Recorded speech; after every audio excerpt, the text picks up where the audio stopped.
अब एग्ज़ाम्स को जैसे कि less than 25 days are left, and are you also among those CA students जिनको पता नहीं है कि how to plan out these days? और are you among those CA students जिनकी सारी तैयारी हो गई है लेकिन फिर भी उनको डर लग रहा है कि whether we will be able to perform in the exams or not? Then worry not, we will cover this and more than these questions in this coming video. So let's get started. During these last couple of days, you just have to keep three things in your mind. और ये तीन बातें मैं discuss करने वाला हूँ. हाँ, that you should plan out your 1.5 days. और आपके May 24 वालों के केस में तो May 24 वालों के केस में तो और भी ज़्यादा बेनिफिट है because you are getting more than 1 days in some of your papers. So during these last couple of days, your major focus should be on how are you going to plan those last days before exams. जैसे कि for example मैं बताता हूँ मैं क्या करता था. Like we only had 1.5 days in our hand. तो during these last days what I did, I maintained a register. उस रजिस्टर में मैं क्या करता था, सारे क्वेश्चंस लिख के करता था. तो जो प्रैक्टिकल सब्जेक्ट्स होते हैं उसमें what you should do is you chapter wise और टॉपिक वाइज जो जो भी इंपॉर्टेंट क्वेश्चन है which you think that are unique या हिस्ट्री में बहुत बार रिपीट हो चुके हैं, पास्ट पेपर्स में से क्वेश्चन उठा लो, आरटीपीज में से क्वेश्चन उठा लो, एमटीपीज में से क्वेश्चन उठा लो, वो सारे के सारे एक जगह लिख के रख लो so that you have all those question in handy और आपको ऐसे पेजेस घुमा के देखना नहीं पड़े कि कौन कौन से क्वेश्चन है. Just write down page number and the question. So that is the best and the most effective ways that you can plan out last 1.5 days for practical subjects. जैसे कि अपना DT हो गया, SFM हो गया, इसमें you have a lot of questions. जैसे SFM में you'll go to your ICI textbook or textbook of any other author. You'll see कि हर एक टॉपिक में से 100 of questions है. You cannot practice all those questions during your last days. You'll have to understand that. So best advice would be कि plan out your last 1.5 days for practical subjects and write down the question with the page number.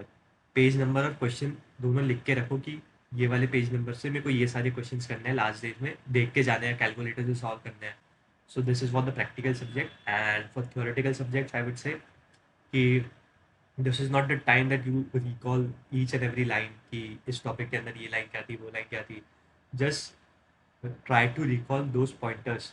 जैसे कि कोई भी audit का एक topic है जिसमें 5 points हैं और उन 5 पॉइंट्स के बहुत सारे डिस्क्रिप्शंस हैं.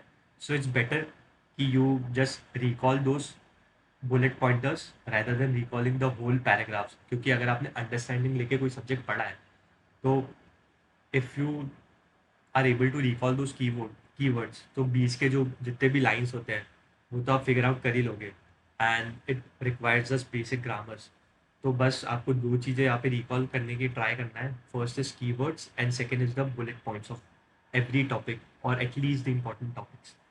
And also for audit what I did, another thing that I did was कि मैंने जितने भी MTPs और RTPs हैं उसमें से बहुत सारे इंपॉर्टेंट क्वेश्चन छाट के रख लिए थे अलग से और उनको एक रजिस्टर के अंदर जिसमें मैंने प्रैक्टिकल सब्जेक्ट के क्वेश्चन लिखे थे वो सारे लिख के रख लिए थे.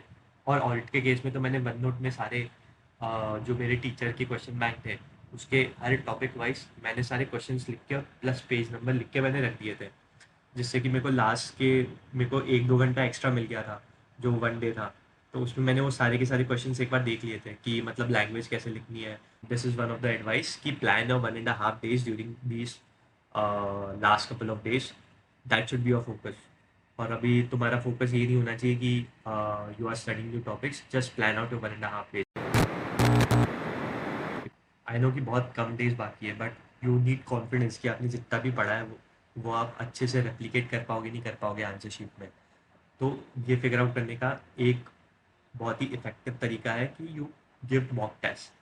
और मॉक टेस्ट देने से ये होगा कि यू विल फाइंड आउट कि जो भी टॉपिक आपको अच्छे से आते हैं you might not be able to answer those topics और write answer properly for those topics. So यहाँ पे मॉक टेस्ट आपको इफेक्टिवली हेल्प करेंगे आपके वीक पॉइंट्स आइडेंटिफाई करने में. और बिलीव मी मैंने भी इस लास्ट मंथ में एक मॉक टेस्ट दिया था हर एक सब्जेक्ट का एंड दैट हेल्प मी.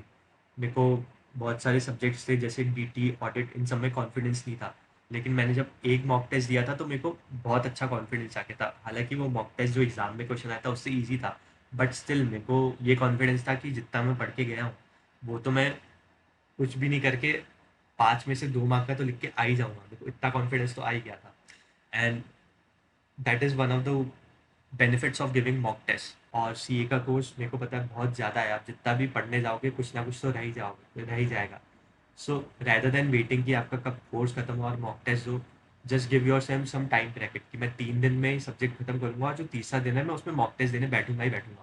उससे बेनिफिट क्या रहेगा कि यू विल गेट डिसिप्लिन और आपके इफेक्टिव वर्किंग आवर्स होंगे कि आपको पता है मेरे को तीसरे दिन मॉक टेस्ट देना है, so I have to effectively study during these 3 days जिससे कि मैं तीसरे दिन मॉक टेस्ट दे पाऊँ। इससे आपकी इफेक्टिवनेस भी बढ़ेगी एंड यूल फाइंड आउट कि आपको कौन कौन से टॉपिक अच्छे से रिकॉल हो पा रहे हैं और अकॉर्डिंगली आप 1.5 days का शेड्यूल बना के चल सकते हो।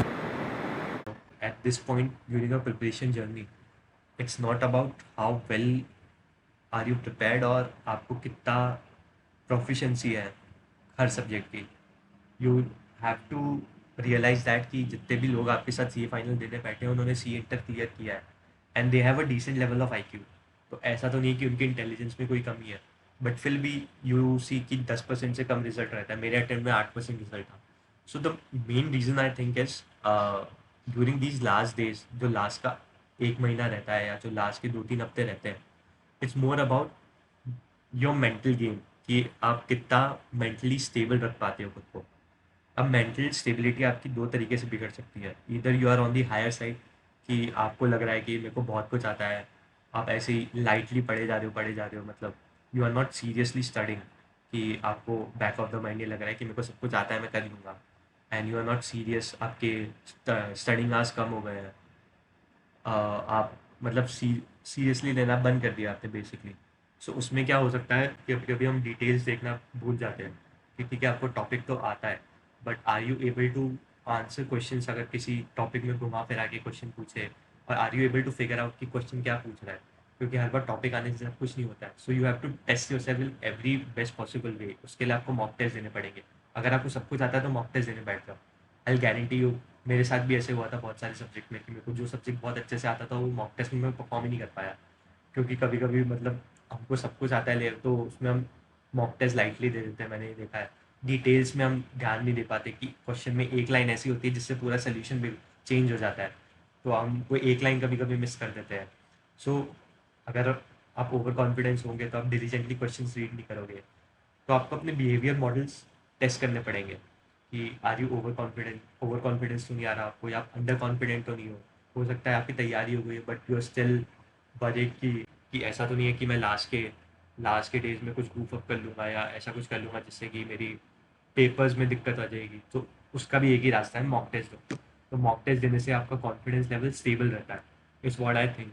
सो mock test are the essential part during these last days, so make sure you give your mock test, be mentally stable. And जब भी यू थिंक कि आपको ऐसे लग रहा है कि आप ट्रेंड आउट हो गए हो, सो जस्ट ट्राई कि थोड़ा घर से बाहर निकलो आधे घंटे के लिए, just go for a walk और सिट विद योर फैमिली और just listen to music.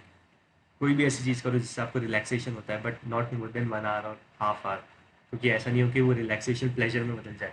So just make sure कि you are able to relax quite often and you are not draining yourself out. ज़्यादा drain मत करो क्योंकि ये last days है आपके पास बस। सो make sure you make the best out of it, and that was it with my tips. And I wish you guys all the best for your exams, and just let's stay connected and I'll come with more and more such videos on such topics. So thank you.